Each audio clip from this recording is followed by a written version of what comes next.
Everyone, welcome back to my YouTube channel our everyday class, जिसमें आज हम poem को पढ़ेंगे I can't remember my mother. तो इसे लिखा था रविंद्रनाथ टैगोर जी ने। तो रविंद्रनाथ टैगोर जी की बात कर लें सबसे पहले, तो ये एक इंडियन पोएट थे, फिलोसोफर थे और इनको नोबेल प्राइज़ भी मिला था। ठीक है। आगे देखिए, बात करें तो ये एक ऐसी फैमिली में ऐसी फैमिली से बिलोंग करते हैं जिसमें बहुत ही जितने भी उनके फैमिली मेम्बर्स थे बहुत ही क्रिएटिव थे। उनकी क्रिएटिव एक्टिविटीज़ जो हैं वो बहुत फेमस थी और वो शुरू से ही जब वो बच्चे थे तब से ही उनको पोइट्रीज़ लिखना बहुत पसंद थी। और उन्होंने अपनी 17 साल की उम्र में ही उन्होंने अपनी एक फर्स्ट बुक लिखी थी। और अगर हम आगे बात करें तो उन्होंने लॉ स्टडी किया था और फिर वो वापस इंडिया आ गए थे। इंग्लैंड में उन्होंने लॉ को स्टडी किया था, उसके बाद वो इंडिया वापस आ गए थे। वो शॉर्ट स्टोरी राइटर हैं, नोवेलिस्ट हैं, प्ले राइटर हैं, ठीक है, पेंटर भी हैं। अगर हम बात करें तो वो मल्टी टैलेंटेड पर्सन में से थे। तो अगर हाँ, उनका जो आर्ट और लिटरेचर में भी उनका बहुत बड़ा कंट्रीब्यूशन है।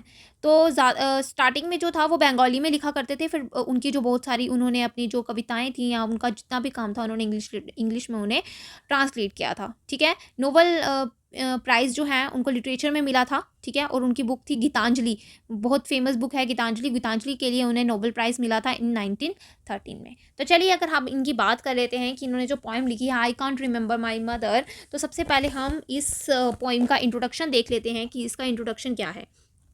तो अगर बात करें, देखिए कि इसमें क्या है, जो ये जो पोइम है ये है एक बहुत ही एक बच्चे के बारे में है कि बच्चा जो है वो क्या फ़ील करता है। बहुत ही सेंसिटिव और इंटेंस फीलिंग है बच्चे की, उसके बारे में बात कर रहा है। और वो अपने मदर के बारे में बात कर रहा है। उसकी जो मदर के बारे में जो उसकी यादें हैं वो बहुत ही ऐसे फेंट मेमोरीज़ हैं और वो अपनी मदर को हर ओकेजन पे बहुत मिस करता है।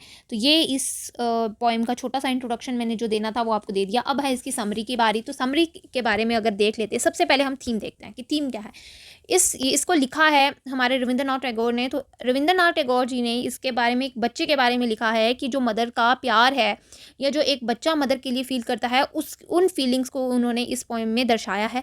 वो बताते हैं कि एक जो बच्चे को माँ जो अफेक्शन देती है, जो प्यार देती है, वो और कोई नहीं दे सकता। उनका जो प्यार है, जो उनका जो उनके लिए जो कंसर्न है वो प्रीशियस है, उसके जैसा कोई नहीं कर सकता। इसलिए हमें अपनी मदर को हमेशा रिस्पेक्ट करना चाहिए, उनको प्यार करना चाहिए। जो बच्चा है वो अपनी मदर जो मतलब उनकी मदर जो गुजर चुकी हैं उनकी छोटी छोटी बातों को याद करता है और उन्हें याद करके वो चीज़ों को खुश हो रहा है। इस पोएम में ये है, ये थीम है इस पोएम की कि मदर के लव जैसा लव कहीं और नहीं है।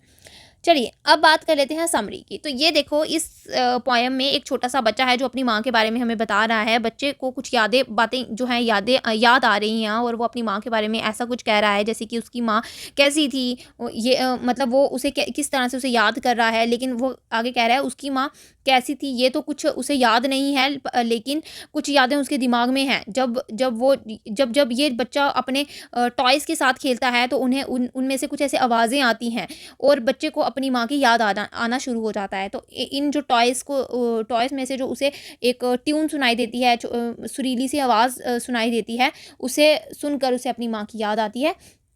और वो आगे ये कहते हैं कि ये उसे एक गाने की तरह याद दिलाते हैं जो सॉन्ग उसकी माँ गाया करती थी जब वो उसे क्रेडल में यानी झूले में उसे रख कर झुलाती थी। ठीक है। तो ये वो बात है कि वो जो लोरी, छोटी सी एक गाना जो जिसे आप लोरी कह सकते हो, जब वो उसे क्रेडल में डालती थी और झूला झुलाते वक्त उसे वो गाना सुनाया करती थी, तो वही उन खिलौनों में से उसको आवाज़ आती है। तो वो आगे बच्चा ये कह रहे हैं कि कभी कभी ये जो बच्चा है इसे फूलों की भी याद आती है और जो उसकी फ्रेग्रेंस है उसके दिमाग में फैल चुकी है। ये फूल उसकी माँ मंदिर में लेकर वहाँ भगवान की पूजा करने के लिए ले जाया करती थी। तो उसे उन फूलों को देख के भी याद आता है अपनी मदर को। उन फ्लावर्स को कहेंगे श्यूली के फ्लावर्स, श्यूली फ्लावर्स। ठीक है। अपने सोने के जो उसका बेडरूम है बच्चे का, ठीक है, बच्चा उस विंडो के पास बैठकर आसमान को, जो ब्लू स्काई है उसकी ओर देखता है और अपनी माँ को याद करता है, क्योंकि वो नीले आसमान में वो जो ब्लू स्काई है उसको देख के उसको अपनी माँ की याद आ रही है। उसकी माँ बहुत बार उसके पास आकर जैसे कि बैठ जाती थी और उसे प्यार किया करती थी। इस तरह से वो सारे बच्चे के दिमाग में जितनी भी उसकी माँ की यादें हैं उसे बार बार वो याद करता है और वो उसकी जितनी भी मेमोरीज हैं वो उसको वापस जो है उनकी जो प्रेजेंस है, ठीक है, उसकी जो माँ की प्रेजेंस है वो उसको अपनी लाइफ में उनकी प्रेजेंस जो है वो महसूस होती है। ठीक है। जो उसकी मदर है वो उसे बहुत प्यार करती है, तो वो भी बच्चा अपनी माँ को बहुत प्यार करता है, लेकिन अब जो है उसकी मदर जो है वो गुजर चुकी है, और गुजरने के बाद जो उनकी यादें हैं उस बच्चे के दिमाग में बस वही यादें उसके पास रह गई हैं। तो ये थी वो पोएम जिसका मैंने आपको समरी बताया। अब पैराफ्रेजेस के बारे में बात कर लेते हैं।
फर्स्ट पैराफ्रेज देखते हैं। आई can't remember my mother only sometimes in the midst of my play.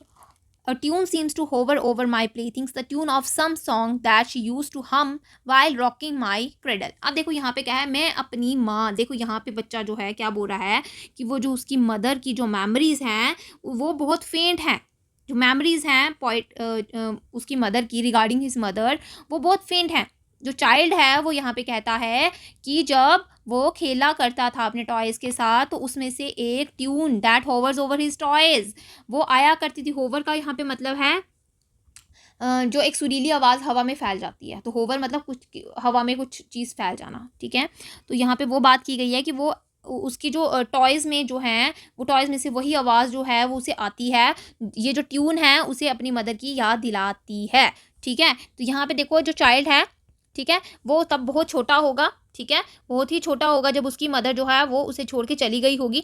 यहाँ पे तो यही बात की गई है क्योंकि उसकी, मैंने स्टार्टिंग में ही आपको बताया कि जो चाइल्ड है वो क्या है, उसको अपनी मदर की जो है वो फेंट वो है, उसके दिमाग में फेंट मेमोरीज हैं। तो इसका मतलब क्या है कि उसकी चाइल्डहुड में ही उसकी मदर जो है उसे छोड़ के चली गई होगी, ठीक है। Child lost his mother in his early childhood, तो इसीलिए वो कह रहा है कि he can't remember now how she looked like, okay. तो यहाँ पे यही बताया गया है कि चाइल्ड जो है वो बहुत ही छोटा होगा जब उसकी मदर जो है उसे छोड़ के चली गई होगी, इसीलिए वो उन्हें याद करने में असमर्थ है। जो मेमोरीज हैं वो उसके मन में तो हैं, उसके मन में तो हैं, लेकिन वो क्या है, फेंट मेमोरीज हैं, ठीक है, वो फेंट हैं। ही हैज़ अ फेंट रिकलेक्शन ऑफ मेमोरीज, ठीक है। मेमोरीज उनकी जो फेस है वो किस तरह से दिखा करती थी वो सब उसको फेंट है, ठीक है। तो यहाँ पे वो बताया गया है ऊपर, लेकिन उसने अपनी मदर को छोटी छोटी, अपनी छोटी छोटी चीज़ों में ज़िंदा रखा है। उनकी यादें जो हैं उसे अपनी छोटी छोटी चीज़ों में दिखा सुनाई देती हैं, उन्हें देख के उन्हें उसे अपनी मदर की याद आती है, ठीक है। आगे जो है वो उस स्वीट स्वीट जो ट्यून है उसको याद करता है जो उसकी मदर जो थी वो गुनगुनाया करती थी। हम यहाँ पे जो हम ये जो आपको फिफ्थ लाइन में दिख रहा है, हम यानी एक गुनगुनाना, हमिंग साउंड, ठीक है। तो वो जो है वो उसकी मदर जो है वो जो स्वीट टाउन ट्यून जो थी वो निकाला करती थी अपने मुंह से जब वो अपने बच्चे का क्रेडल जो होता है, क्रेडल यानी झूला, ठीक है, छोटा सा जो झूला होता है बच्चे का, उसे रॉकिंग का क्या मतलब होता है, स्विंग करना, ठीक है, उसे हिलाना, आगे पीछे हिलाना, तो वो झुलाना मतलब, ठीक है। तो वो जब झुलाती थी अपने बच्चे का वो जो झूला था, तो वो जब उस टाइम पे वो क्या गाया करती थी, एक स्वीट ट्यून गाया करती थी। वही जो प्यारी सी जो ट्यून है वो पूरे कमरे में, पूरी सराउंडिंग्स में जो था, जो सराउंडिंग्स में जो थी वो क्या होती थी, वो गूंज जाती थी। और वो जो उसके टॉयज़ हैं, अब वो उस जब वो उन टॉयज़ के साथ खेला करता था बच्चा, प्ले थिंग्स यहाँ पे टॉयज़ हैं, ठीक है। तो टॉयज़ के साथ जब वो खेला करता था, वो उसमें से वही आवाज़ उसे अब वो क्या कर रही है, सुनाई दे रही है, यानी उसको अपनी मदर की याद आ रही है अपनी चीज़ों के साथ खेलते हुए, ठीक है। When he is playing with his toys he remember her tune which he is used to hum while rocking his cradle, okay. ये है इसका फर्स्ट पैराफ्रेज का, आपको पूरा मैंने एक्सप्लेनेशन दे दिया। अब बात कर लेते हैं सेकंड की। सेकंड में देखिए क्या है, I can't remember my mother, but when in the early autumn morning the smell of Shuli Siuli flowers float in the air. The scent of the morning service in the temple comes to me as the scent of my mother. अब देखो यहाँ पे क्या है कि आपने सिउली के flowers जो होते हैं उसमें से कुछ फ्रेगरेंस आती है, ठीक है। वैसे ही मॉर्निंग टाइम जब उसकी मदर जो है मंदिर से आया करती थी और जो फ्लावर्स थे वो जो वहाँ पे लिया करती थी ऑटम मॉर्निंग में, जब पतझड़ का महीना होता था तब वो शिउली के जो फ्लावर्स होते हैं तब वो उनको क्या करती थी, उनकी जो फ्रेगरेंस है उसकी उससे उसे अपनी मदर की याद आ रही है कि जो सेंट है मॉर्निंग टेम्पल प्रेयर्स की वो उसकी सेंसेस में आ चुकी है, उसको याद आ रही है उन शिवली के फ्रेगरेंस से कि जो उसकी मदर जो क्या किया करती थी वो अपनी उसकी जो मदर जो है टेम्पल में जाया करती थी। तो मॉर्निंग सर्विस का क्या मतलब है यहाँ पे, मॉर्निंग सर्विस का मतलब है कि सुबह जो आरती करने या पूजा करने वो मंदिर में जाया करती थी, तो वहाँ पे क्या है जो वो अपने क्या करती थी, वहाँ पे वो शिवली के फ्लावर्स जो थे वो मंदिर में चढ़ाया करती थी। तो उन शिवली के फ्लावर्स से भी उसे अपनी मदर की याद आ गई है, क्योंकि उसकी जो मदर थी उन्हीं फ्लावर्स को यूज़ किया करती थी और बच्चे को याद आ गया है कि उसकी मदर मॉर्निंग सर्विस में यही फ्लावर्स को यूज़ करती है। अब वो कभी अगर शिवली के फ्लावर्स देखता है तो उसे क्या होता है, अपनी मदर की याद आ जाती है कि जब क्या होता था कि उसकी मदर में से भी क्या होता था, वो शिवली की फ्लावर्स की जो महक है वो आया करती थी। तो वो सेम ब्यूटीफुल जो मेमोरीज़ हैं उसकी, वो उसे क्या हो गया, अब वो बच्चे को फिर से उसको अपनी मेमोरीज़ में अपने उन दिनों में चला गया है, वो उसे वही बातें याद आ रही हैं, ठीक है। तो यहाँ पे क्या है जो वो उनकी जो सेंट है, the scent fills the morning air, he is reminded of his mother. तो अब क्या है, वो अपनी मदर को याद करता है कि जब वो पूजा करने जाती थी तो वो शिवली के फ्लावर्स को लेके जाया करती थी। अब थर्ड स्टैंजा की बात कर लेते हैं। तो थर्ड स्टैंजा में है, I can't remember my mother only from my bedroom window I send my eyes into the blue of the distant sky I feel that the stillness of my mother's gaze on my face has spread all over the sky. अब देखिए यहाँ पे क्या है, यहाँ पे बताया गया है कि अब भी वो वही यही बात बोल रहा है। देखो इन्हें तीनों पैराफ्रेजेस में एक ही बात को रेपिटेशन हुई है, किसकी, एक ही चीज़ की, एक लाइन की, आई can't remember my mother, I can't remember my mother, है ना। तो देखिए इसमें भी क्या है कि मैं अपनी मदर को अभी भी याद नहीं कर सकता हूँ, कि वो कह रहा है वो he feels that she is there, ठीक है, when sitting by the window in his bedroom. वो कह रहा है जब मैं ब्लू स्काई की तरफ देखता हूँ, अपने बेडरूम की विंडो में बैठ कर स्काई को देख रहा होता हूँ, तो उसे ऐसा लगता है कि मेरी मदर जो है वो मेरे पास ही बैठी है, ठीक है। तो अब यहाँ पे बात की गई है कि बच्चे के जो इमोशंस हैं, जो बच्चे की पेन है, ठीक है, उससे क्या है कि वो बच्चा अपनी मदर की मेमोरीज़ को याद कर रहा है, उससे बहुत दुखी है कि उसने अपनी मदर को अपने चाइल्डहुड में ही खो लिया था। तो यहाँ पे ये बात हो रही है कि आगे वो बोल रहा है कि he feels that she is there in the sky and remembers faintly how she bent herself over him. अब यहाँ पे जो देखो चाइल्ड जो है, यहाँ पे बात की है कि चाइल्ड जो है वो गेज़ कर रहा है, अपनी विंडो से झांक रहा है स्काई की तरफ, एक जो बहुत बड़ा स्काई है उसकी तरफ देख रहा है, और वो वहाँ पे क्या देख रहा है कि उसको लग रहा है कि मेरी मदर जो है वो मेरे साथ है, मुझे देख रही है और मुझे हर उस चीज़ से बचा रही है जो मेरे लिए डेंजरस है, ठीक है। तो वो यहाँ पे यही कह रहा है कि मेरी मदर मुझे अब आज भी क्या कर रही है, देख रही होती है, और वो ये याद कर रहा है कि मैं अकेला नहीं हूँ, मेरी माँ मेरे साथ ही है, ठीक है। ये इतनी सुंदर सी ब्यूटीफुल सी पोइम है जो मुझे बहुत ही सुंदर लगी है, क्योंकि ये एक मदर और चाइल्ड के बारे में पोइम है, और ये मदर चाइल्ड का जो लव है ये कैसा है, ये बहुत ही महत्वपूर्ण है, या ये बहुत ही एक इमोशनल पोइम है, ठीक है। ये एक बॉन्ड बताता है हमें मदर और उसके बच्चे के बारे में, कि बेशक उसकी माँ जो है वो इस दुनिया में नहीं है, लेकिन बच्चा जो है उसे अपनी हर चीज़ में उसे ज़िंदा रखता है, उसे कितना मिस करता है। बेशक उसके पास फेंट मेमोरीज़ है, लेकिन वो आज भी उसके गाने जो हैं वो सुनता है और उसे फील करता है कि वो उसके साथ ही है। तो यहाँ पे बताया गया है कि there is a great vacuum has made home in his life because he has lost her in his early childhood, but he feels a strong presence pervading into his life। तो ये बहुत सुंदर सी पोइम थी और बहुत emotional poem थी, ठीक है।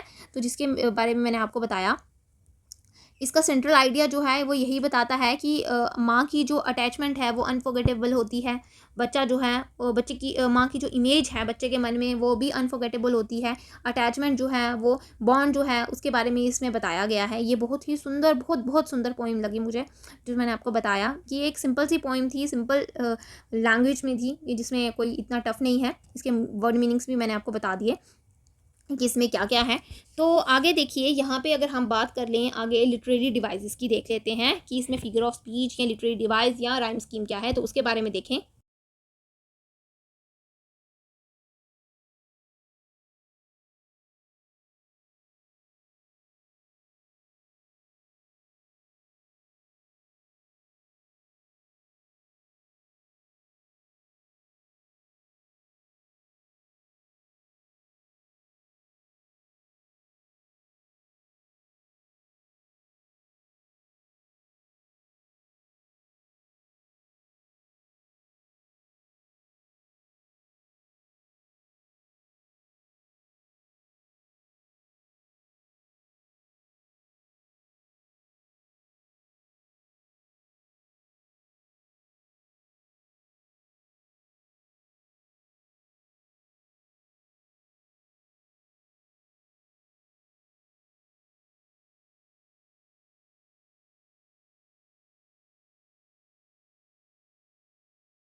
राइम स्कीम की बात करें तो इसमें कोई राइम स्कीम नहीं है, ठीक है। तो ये फ्री वर्ड्स में लिखी गई है पोएम। तो अगर बात कर लें यहाँ पे क्या यूज़ हुआ है फिगर ऑफ स्पीच, तो यहाँ पे इमेजरी यूज़ हुई है, ठीक है। इमेजरी तो आपको मैंने बताया था, imagery gives sensory impressions and lends clarity to a poem, ठीक है। इस पोएम में जो है वो बहुत ही ब्यूटीफुल इमेजेस जो हैं वो क्रिएट की गई हैं, जैसे कि साउंड, स्मेल, ठीक है। तो साउंड, स्मेल, जैसे कि इसमें स्मेल की बात कर लें तो वो सिउली के फ्लावर्स की स्मेल की बात कर रहे हैं हम। साउंड जैसे हमिंग साउंड, ठीक है, हम करके यहाँ पे बात की गई है कि जो उसको सुनाई देती है, the tune of some song that he used to hum while rocking my cradle. तो ये वो उसके यहाँ पे ये भी यूज़ हुआ है, ठीक है। स्मेल, शिवली के फ्लावर्स की स्मेल, साउंड की बात में बात की गई है। साइट के बारे में बात की गई है कि शी गेजेस, ठीक है, जब वो लड़का जो है वो देखता है स्काई की तरफ, ठीक है, तो उसको लगता है कि मेरी मदर जो है she gauges on my face, ठीक है। तो ये कुछ इमेजरी यहाँ पे यूज़ की गई है I can't remember my mother में। तो यही थी आज की पोएम, जो बहुत ही सुंदर पोएम थी। तो हम मिलेंगे कल नई वीडियो के साथ, तब तक के लिए thank you and bye bye.